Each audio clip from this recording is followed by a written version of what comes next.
The quiet hum of the city at dusk felt almost comforting, the kind of stillness that comes before the night awakens. I glanced at the clock hanging above the sink, 6:45 p.m. In 15 minutes, I would transform from Anna, a single mother trying to keep her world intact, into something entirely different. 2 years had passed since my marriage ended. The wounds from that time had healed into faint scars, though the memory of my ex-husband's face when he discovered my weekend job was something I couldn't forget. His silence after realizing I danced at a strip club wasn't as cutting as his eventual words. He left, and while he never told our son Eric about my work, I sometimes wondered if he thought I would crumble without him. Instead, I stood tall. "Mom? What's for dinner?" Eric's voice pulled me from my thoughts. "Pasta," I called back, forcing a cheerfulness I didn't feel. He was 19 now, growing into the man he'd one day become. The boy who once chased shadows in the yard was taller than me now, his confidence more grounded. It amazed me how much he reminded me of his father in the small ways, a lopsided smile, the way he furrowed his brows when deep in thought. I often wondered if Eric sensed how much I held on to our moments together, how they were a lifeline for me in a world where I often felt unseen. By 7 p.m., the house was quiet, save for the soft buzz of the refrigerator. Eric had retreated to his room after dinner, and I stood before my wardrobe, pulling out the dress that transformed me into someone else. The velvet felt soft under my fingers, and as I slipped into it, I couldn't help but look at myself in the mirror. I was beautiful. That wasn't arrogance, it was simply a fact I'd long ignored during my marriage. For years, I sought validation from a man who only saw me in pieces, a wife, a mother, a homemaker. The club, as unconventional as it was, reminded me that I could still captivate. The compliments I received from strangers weren't just words, they were proof that I existed beyond the roles assigned to me. As I adjusted my makeup, I thought about Eric. He didn't know about this part of my life, and I intended to keep it that way. He had his own life, college, friends, dreams, and I didn't want my choices to weigh on him. It wasn't shame that kept me silent, but love. My role as his mother came first, even if that meant compartmentalizing parts of myself. The clock struck 7:10, and with one last glance in the mirror, I grabbed my coat and keys. The winter air nipped at my skin as I stepped outside, the streetlights casting long shadows on the pavement. The world didn't care who I was at home or what secrets I carried. It only demanded that I show up. As I walked, I found myself thinking about Eric again. He'd been quieter lately, more introspective. I wondered if it was just the natural pull of adulthood, the way sons inevitably drift from their mothers as they carve their paths. A part of me wished I could freeze time, keep him close for just a little longer. The club wasn't far, and as its neon lights came into view, I felt the shift within me. Here, I wasn't just a mother or an ex-wife.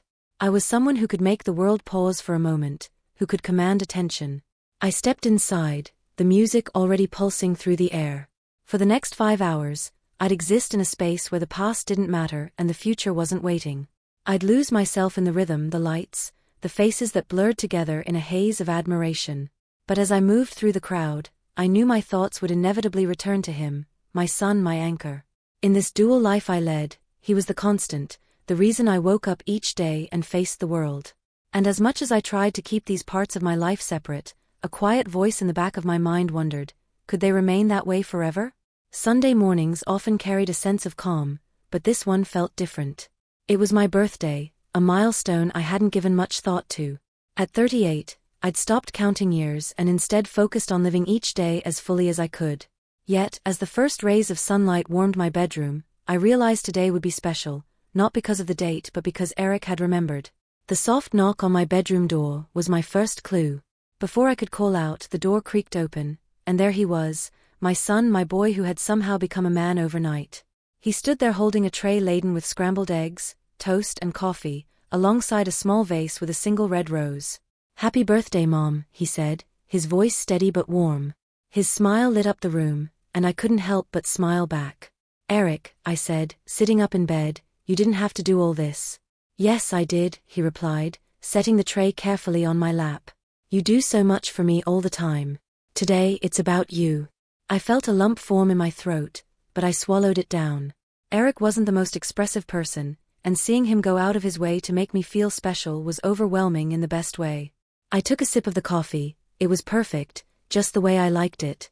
But then, as I reached for the fork, Eric reached behind his back and pulled out a beautifully wrapped box.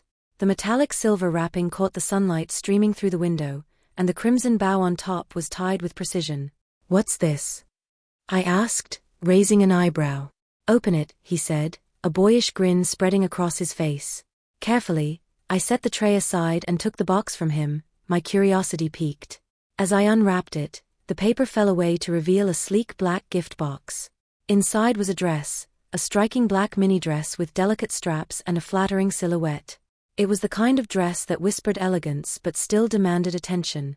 "Eric," I gasped, running my fingers over the soft fabric. It's stunning." He chuckled. "I thought you'd like it." I saw it and immediately thought, "That's something Mom would look amazing in. You deserve to feel beautiful." The sincerity in his voice caught me off guard, and for a moment, I couldn't speak. My son, standing there with his awkward but heartfelt compliments, had somehow managed to remind me of something I hadn't felt in a long time, cherished. "I don't even know what to say," I finally managed, my voice thick with emotion. "Just say you'll wear it," he said, smiling again. "You'll knock 'em dead." I laughed, shaking my head. "You're such a gentleman." He leaned down and kissed me softly on the cheek. "Well, I had a great role model." His words stayed with me long after he left the room to let me enjoy my breakfast. I stared at the dress for a long time, holding it up against myself in the mirror. It was perfect. He was right, I would wear it. But not for brunch or dinner or some fancy event. No, I'd wear it tonight to the strip club. The idea gave me a quiet thrill. The dress, with its understated allure, was exactly the kind of thing that would catch the attention of the crowd. And in a way, it felt like reclaiming a part of myself, a part my son had reminded me was still very much alive. The day passed in a haze of quiet joy. Eric was attentive, insisting we watch one of my favorite movies together in the afternoon. He even baked a cake, though it was a little lopsided and slightly overbaked. It was the sweetest gesture I could have imagined. We laughed, joked, and reminisced about past birthdays, and for the first time in years, I felt genuinely celebrated. As the evening approached, I excused myself to get ready. Standing in front of the mirror, I slipped into the black mini dress. The fabric hugged my body in all the right places, and the neckline framed my collarbones elegantly. I added a touch of red lipstick, pinned my hair up, and slipped on a pair of heels. When I stepped into the living room to grab my coat, Eric looked up from his phone.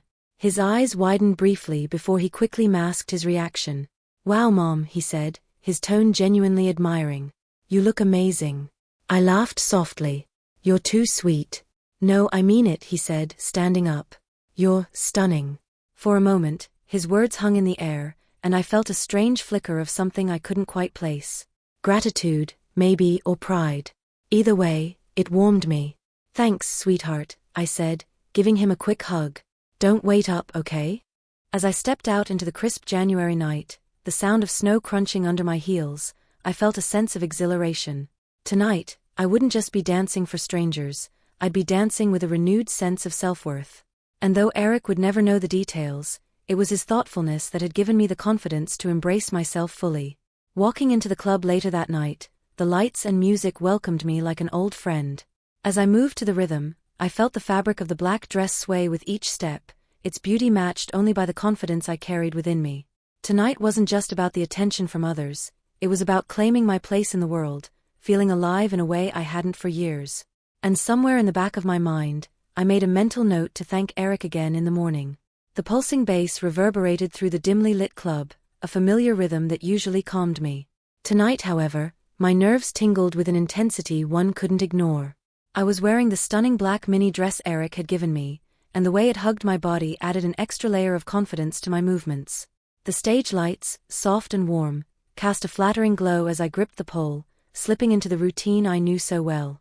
This was my sanctuary, a place where I was admired without judgment, where I could lose myself in the music and the freedom of my movements. Yet, as I twisted gracefully around the pole, the world as I knew it tilted on its axis.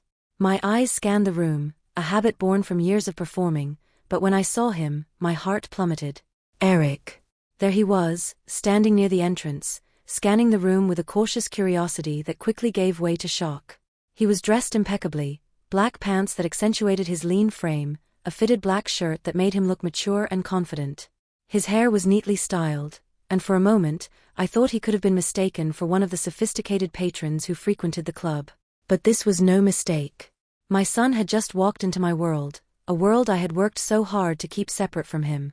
I faltered for half a beat, the misstep subtle enough that only someone paying close attention might notice. And he was. Eric's eyes locked onto mine, the shock in his expression unmistakable. He froze, and for a second, I thought he might turn around and leave. Instead, he walked further into the club.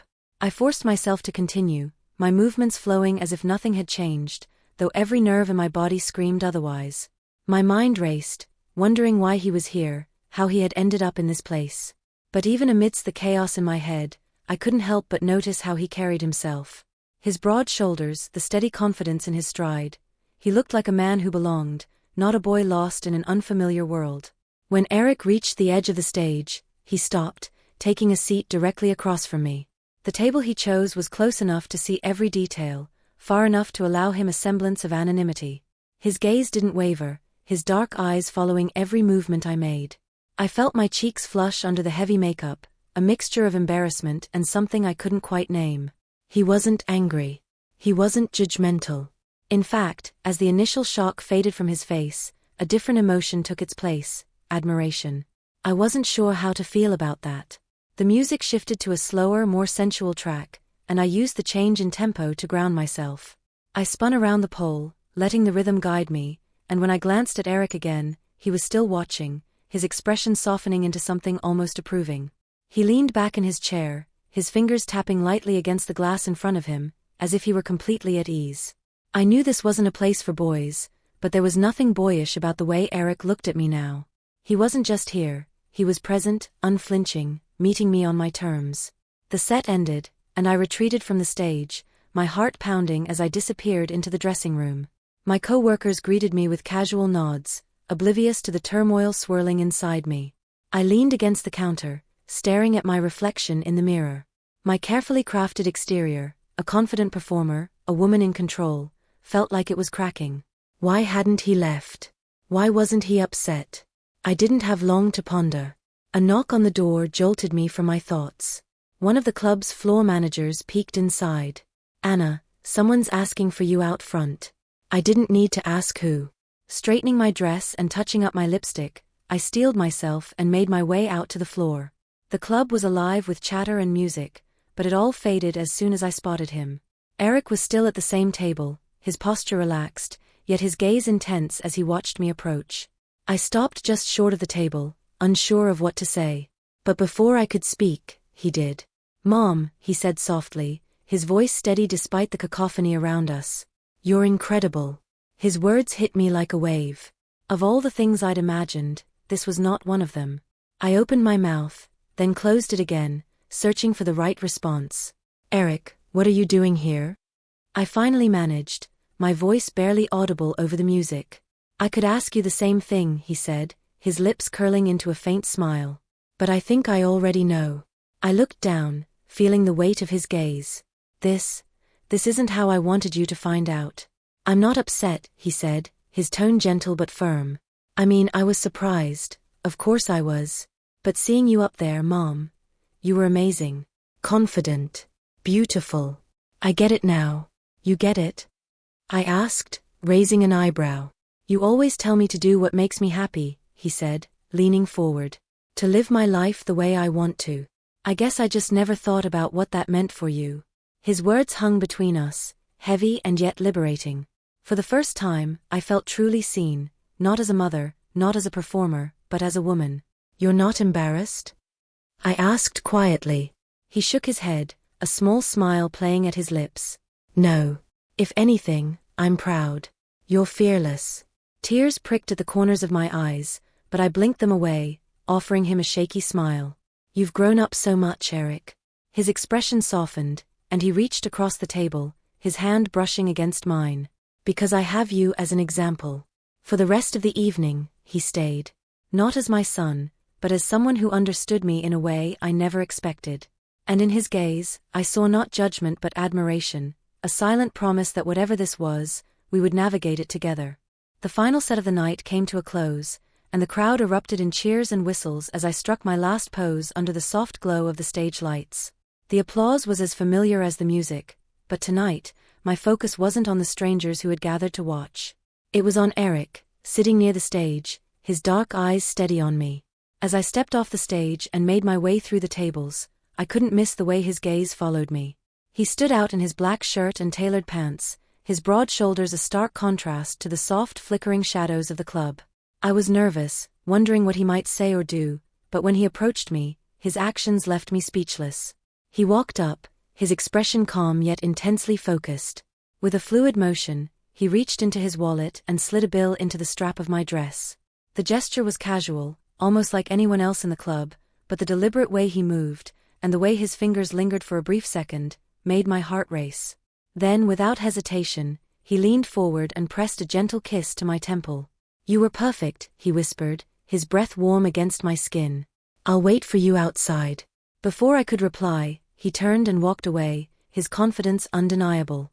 For a moment, I stood frozen, watching him disappear into the shadows.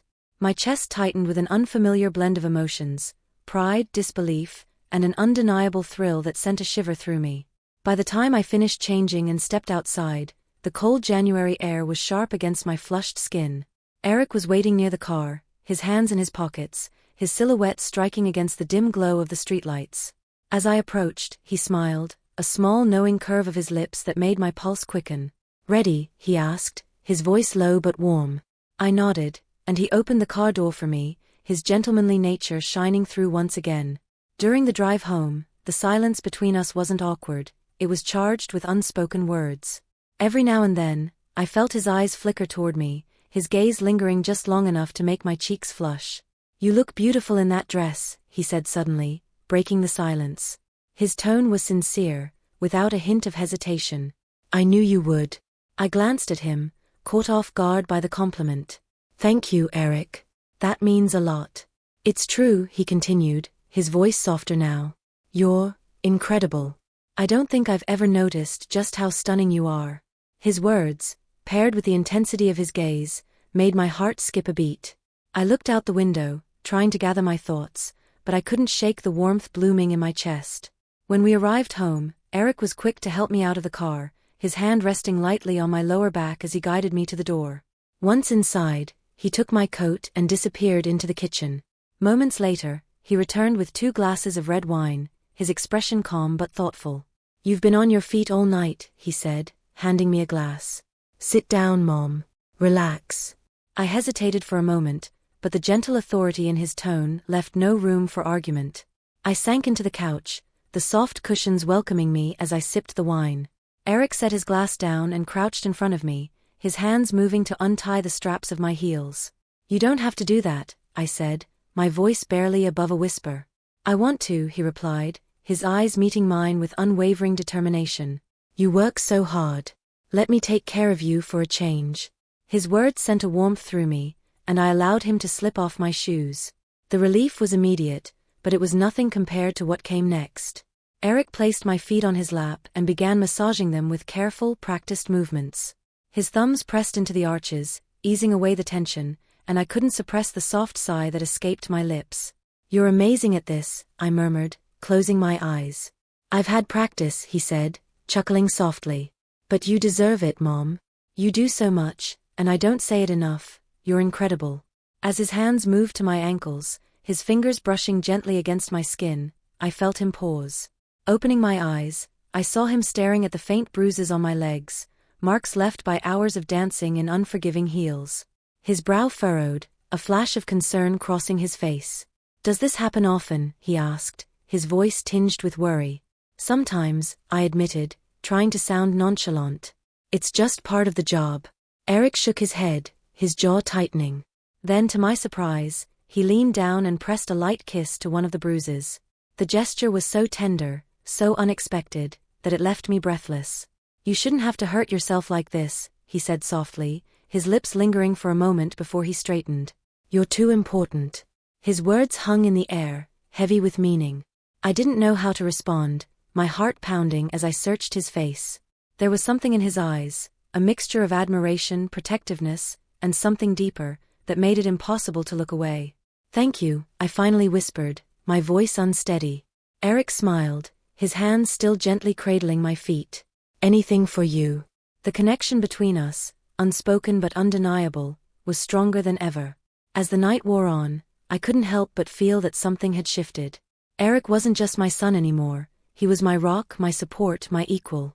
And as his intense gaze met mine once more, I realized that our bond had deepened in ways I never could have imagined.